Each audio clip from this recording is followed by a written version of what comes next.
चिट्ठा, मैं हूं आपके साथ प्रीति रघुनंदन। पाकिस्तान इन दिनों बेहद बुरे दौर से गुजर रहा है। मुल्क की माली हालत ठीक नहीं है और इमरान सरकार के खिलाफ उन्हीं के चहेते कट्टरपंथियों ने बंदूक उठा ली है। रावलपिंडी से लेकर लाहौर तक विरोध की आग भड़क उठी है। पाकिस्तान की कट्टरपंथी पार्टी तहरीक-ए-लब्बैक ने इमरान खान को सत्ता से उखाड़ फेंकने का ऐलान कर दिया है। टीएलपी के हजारों लोग इस्लामाबाद की ओर बढ़ रहे हैं और डर के मारे इमरान खान सुरक्षा कवच तैयार कर रहे हैं। ऐसा लग रहा है जैसे पाकिस्तान में गृह युद्ध छिड़ने वाला है।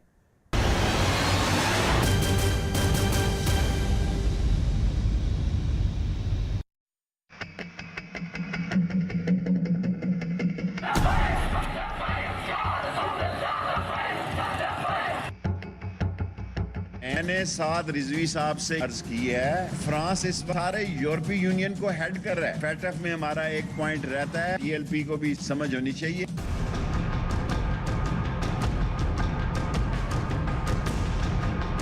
कट्टरपंथियों की जिस फौज को पाकिस्तान के वजीर आजम इमरान खान ने अपने फायदे के लिए पाला पोसा, राजनीतिक संरक्षण दिया, आज वही कट्टरपंथी फौज इमरान खान को कुर्सी से हटाने के लिए सड़कों पर उतर गई है। इमरान खान ने जिस कट्टरपंथी राजनीतिक दल को नवाज शरीफ सरकार के खिलाफ खड़ा किया था, आज उसी के कारिंदे इमरान खान के लिए भस्मासुर बन गए हैं। बरेलवी समुदाय से ताल्लुक रखने वाले तहरीक-ए-लब्बैक ने पाकिस्तान सरकार के खिलाफ मोर्चा खोल दिया है। टीएलपी की कट्टरपंथी सोच से इत्तेफाक रखने वाली हजारों की भीड़ इस्लामाबाद की ओर कूच कर रही है। मैं ये कहना चाहता हूं कि पाकिस्तान की आवाम अब सड़कों पे आ जाए। जुल्म की इंतहा हो चुकी है। ईमान का तकाजा ये है कि अब घरों में बैठना गैरत का तकाजा नहीं है। सब लोग उठो, इस कारवां के साथ शामिल हो जाओ। ये नामूस और रिसालत कारवां है, ये इज्जत रसूल कारवां है, ये अपने नबी से वफा का कारवां है।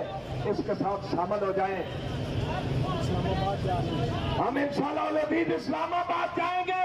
ये काफिला रुकेगा नहीं, ना तुम्हारे चैलेंज से, ना तुम्हारी गोलियों की बौछार से। आपके जहन में भी ये सवाल कौंध रहे होंगे कि टीएलपी यानी तहरीक-ए-लब्बैक के कट्टरपंथी इमरान सरकार को घेरने के लिए इस्लामाबाद की ओर क्यों बढ़ रहे हैं।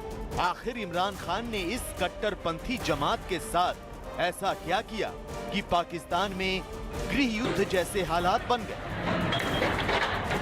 पूरा मामला समझाएं उससे पहले आपको बता दें कि पाकिस्तान के पंजाब प्रांत में अच्छी खासी पकड़ रखने वाली तहरीक-ए-लब्बैक पार्टी के प्रदर्शन से हालात बेहद खराब हैं। पंजाब प्रांत के गुजरांवाला, लाहौर, बहावलपुर, फैसलाबाद, गुजरात, झेलम, कसूर, रावलपिंडी और सियालकोट में तो पुलिस और प्रदर्शनकारियों के बीच हिंसक झड़पें भी हुई हैं। अब तक इन झड़पों में 250 लोग जख्मी हुए हैं, जबकि 4 पुलिस कर्मियों की मौत भी हो चुकी है। आरोप तो यहां तक हैं कि टीएलपी के समर्थकों ने पुलिस के खिलाफ AK-47 का इस्तेमाल किया। दरअसल तहरीक-ए-लब्बैक पार्टी 22 अक्टूबर से इमरान सरकार के खिलाफ विरोध प्रदर्शन कर रही है और अब वो इस्लामाबाद को घेर कर अपनी मांगे मनवाना चाहती है। यार तुम पूरी दुनिया के सामने तस्लीम करते हो, बयान करते हो, फिर उन लोगों के दरमियान में दोबारा आना नहीं है। लोग क्या कहेंगे भी, तुम्हें हम वोट दें, तू हमारे मुआशरे का एक अच्छा इंसान है, तो पूरी दुनिया के सामने कहता है मैंने मुज़ाकरात किए, 2 दिन में मामला हल कर रहे हैं, और फिर तुम क्रैकडाउन करके ये तो वो जवाब देंगे ना। हम उन्हें यही नसीहत करते हैं, मोमिनाना मशवरा देते हैं, खुदा के लिए हमारे साथ जो वादा किया पूरा करो, वो करना पड़ेगा आपको। आज करो, कल करो, ये हुजूर के गुलाम इसीलिए खड़े हुए हैं, ये तो वापस नहीं जाने वाले। तहरीक-ए-लब्बैक पाकिस्तान से जुड़े कट्टरपंथियों ने पिछले 6 दिनों से पाकिस्तान को बंधक बना रखा है, लेकिन अचानक हालात तेजी से बदले।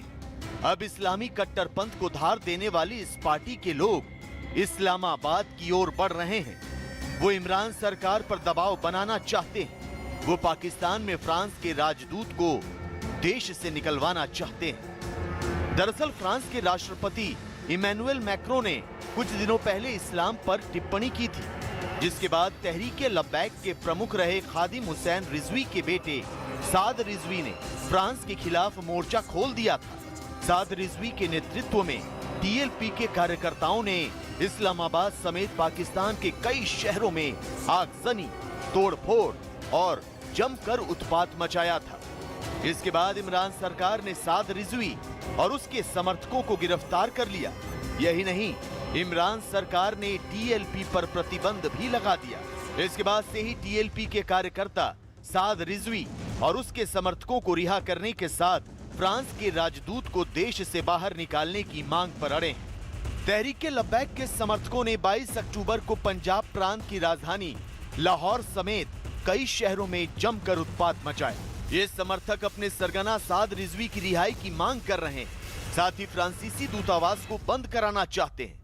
हालांकि पाकिस्तान की सरकार ने साद रिजवी को रिहा करने और टीएलपी पर लगाए गए प्रतिबंध को हटाने की मांग मान ली है, लेकिन पाकिस्तान की सरकार नहीं चाहती कि वो फ्रांस के राजदूत को देश से बाहर निकाले और उसके साथ अपने रिश्ते खराब करे।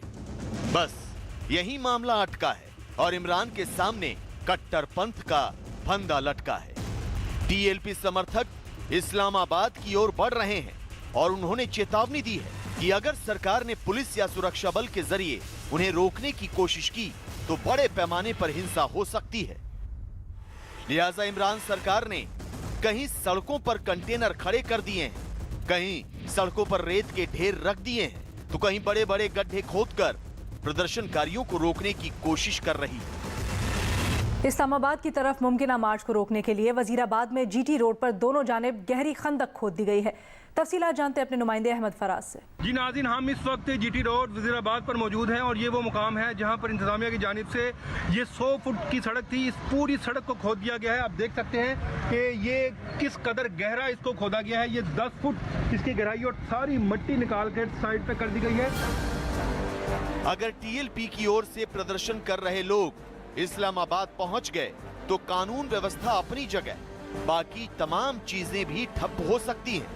चंद घंटों में लाखों लोग यहां पहुंच गए तो हालात खराब हो सकते हैं। 6 महीने पहले इसी तरह के हालात पैदा हो चुके हैं। कुल मिलाकर ये कहना गलत नहीं होगा कि पाकिस्तान इस वक्त एक नाजुक दौर से गुजर रहा है। तो इमरान सरकार की परेशानी का सबब ये है कि अगर वो फ्रांस से रिश्ते बिगाड़ती है तो यूरोपियन यूनियन से भी संबंध खराब होंगे। अगर फ्रांस से किनारा करती है तो एफएटीएफ से भविष्य में राहत मिलने की उम्मीदों पर पानी फिर जाएगा।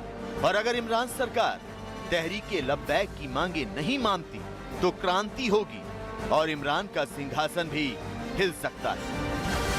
टीएलपी के साथ हमारे मुज़ाकरात बहुत अच्छे गए। मैंने साद रिजवी साहब से अर्ज की है, फ्रांस इस सारे यूरोपीय यूनियन को हेड कर रहा है। फैटफ में हमारा एक पॉइंट रहता है, टीएलपी को भी समझ होनी चाहिए। टीएलपी की स्थापना खादिम हुसैन रिजवी ने 2017 में की थी। खादिम हुसैन ने फ्रांस को एटम बम से उड़ाने की वकालत की थी।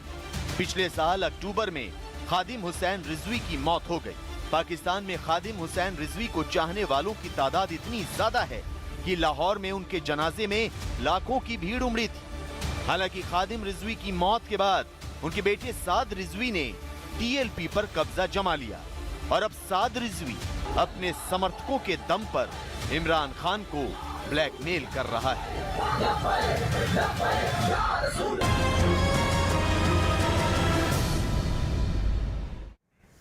एक तरफ विरोध की आग है तो दूसरी तरफ देश की डूबती अर्थव्यवस्था और लगातार बढ़ती महंगाई। पाकिस्तान के लोग भूख से बिलख रहे हैं, रोजमर्रा की चीजों के दाम आसमान छू रहे हैं। लेकिन सवाल यह है कि पाकिस्तान की आर्थिक स्थिति इतनी खराब क्यों हुई?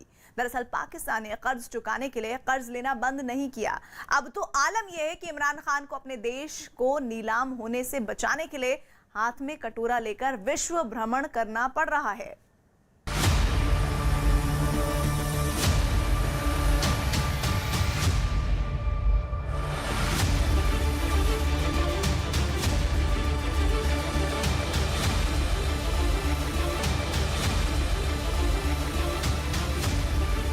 पाकिस्तान की माली हालत खस्ता हो चुकी है।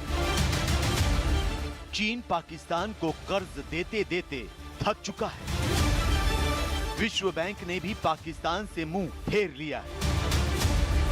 IMF ने पाकिस्तान के लिए अपने दरवाजे बंद कर दिए हैं। अमेरिका ने भी पाकिस्तान को आर्थिक मदद पर बहुत हद तक रोक लगा दी। ऊपर से FATF के प्रहार से पाकिस्तान की अर्थनीति हिल गई है। आज पाकिस्तान में चारों तरफ एक ही बात की चर्चा है कि मुल्क का क्या होगा। क्या पाकिस्तान तबाह हो जाएगा? क्या पाकिस्तान कर्ज के जाल में फंसकर किसी दूसरे मुल्क का उपनिवेश बन जाएगा? क्या पाकिस्तान नीलाम हो जाएगा? और दूसरी तरफ हमारी कुर्कियां शुरू हो गई। 45,000 बिल्डिंग बेची जाएंगी। यूं 10 हमारे हाथ में कासा पकड़ा दिया इन आलमी इदारों ने। क्या क्या बिकने वाला है, लोगों पर बिजली का बम कैसे गिरा दिया गया। और जो सबसे खतरनाक खबर है, 600 अरब रुपए का सर्कुलर डेट एक दूसरा हमारे लिए बदमाश कह रहे हैं जी 200 इदारों का इशारा दिया IMF ने, कितना 200 का कि भी इनकी तैयारी करो। 50 इदारे हर साल ना हम बेचा कर। पाकिस्तान में हाय तौबा मची है, लेकिन बड़ा सवाल तो ये है कि आखिर आतंक के पैरोकार पाकिस्तान की कोई कितनी मदद करे भी तो उसके एवज में दहशतगर्दी का रिटर्न गिफ्ट क्यों झेले। लिहाजा पाकिस्तान के प्रधानमंत्री को जब कुछ नहीं सूझा, जब कहीं से मदद नहीं मिली, कहीं से कर्ज नहीं मिला, कहीं से उधार में पैसे नहीं मिले, तो आंखों में आंसू और दिल में दर्द लिए इमरान खान सऊदी अरब चले गए। 23 से 24 अक्टूबर तक पाकिस्तान के प्रधानमंत्री इमरान खान सऊदी अरब में डेरा डाले रहे। मौका तो था रियाद में मिडिल ईस्ट ग्रीन इनिशिएटिव सम्मेलन का, लेकिन इस सम्मेलन के बहाने इमरान खान अपने देश का सम्मान बचाने में लगे रहे। इमरान खान कटोरा लेकर सऊदी अरब के प्रिंस मोहम्मद बिन सलमान के सामने गिड़गिड़ाते रहे। ऐसे में सऊदी अरब भी क्या करता, इस्लामी मुल्क होने के नाते पाकिस्तान की मदद करता। सऊदी अरब ने पाकिस्तान के सेंट्रल बैंक में 3 अरब डॉलर यानी करीब 300 करोड़ रुपए देने का वादा किया है। सऊदी अरब ने नकदी की तंगी से जूझ रहे पाकिस्तान को विदेशी मुद्रा भंडार के लिए मदद का ऐलान किया है। तो इसी साल सऊदी फंड फॉर डेवलपमेंट ने पाकिस्तान को तेल उत्पाद से जुड़े व्यापार के लिए करीब 150 करोड़ की मदद की थी। गवर्नमेंट ऑफ पाकिस्तान जो है उनको सऊदी अथॉरिटीज ने श्योर कराया, प्रॉमिस किया है कि वो 3 अरब डॉलर की जो अमाउंट है वो देंगे, पाकिस्तान के सेफ डिपॉजिट में जमा कराएंगे। सेफ डिपॉजिट में यानी कि यहाँ से निकाल ना सके। अच्छा, मजे की बात यह है कि हमारे सियासतदान, मैंने पहले कितनी दफा कहा है कि हमारे सियासतदान हमें नीचा दिखाने के लिए, अवाम को खज्जल खराब करने के लिए दूसरे ममालिक से पैसे ले जाते हैं, ये उधारे। सो अब आप इमेजिन कर लें कि ये जो मुल्क है ये किस तरह के नेशनल सिक्योरिटी रिस्क में फॉल कर गया है कि आपकी जो डिफेंस बजट है, आपने बोरोड पैसा लिया हुआ है। इमरान भले ही सऊदी अरब से मिली भीख को बड़ी कामयाबी बता रहे हों, लेकिन पाकिस्तान में उन्हीं की कौम उनका मजाक उड़ा रही है। कर्ज के पैसों से कर्ज चुकाने की उनकी नीति की आलोचना कर रही है। यही नहीं, बातें तो इस पर भी हो रही हैं कि जिस मुल्क के साथ पाकिस्तान के रिश्ते खराब हो गए थे, उसके सामने हाथ फैलाने की क्या जरूरत थी। Saudi Arabia, it's romantic, it's idealistic, and all my prayers are with you. दरअसल पिछले दिनों पाकिस्तान और सऊदी अरब के रिश्तों में खटास आ गई थी। सऊदी अरब ने भारत के खिलाफ कश्मीर मुद्दे पर कार्रवाई करने से इनकार कर दिया था। इसके बाद पाकिस्तान के विदेश मंत्री शाह महमूद कुरैशी की ओर से सऊदी अरब को चेतावनी दी गई थी और तभी से दोनों देशों के बीच तकरार शुरू हो गई। लेकिन मरता क्या ना करता, इमरान खान को आखिरकार सऊदी अरब की शरण में जाना ही पड़ा। सऊदी अरब से भीख मांगनी पड़ी। अब देखना यह है कि सऊदी अरब इस भीख के एवज में पाकिस्तान से क्या वसूल करता है। पाकिस्तान को 300 करोड़ रुपए का कर्ज कितना भारी पड़ता है।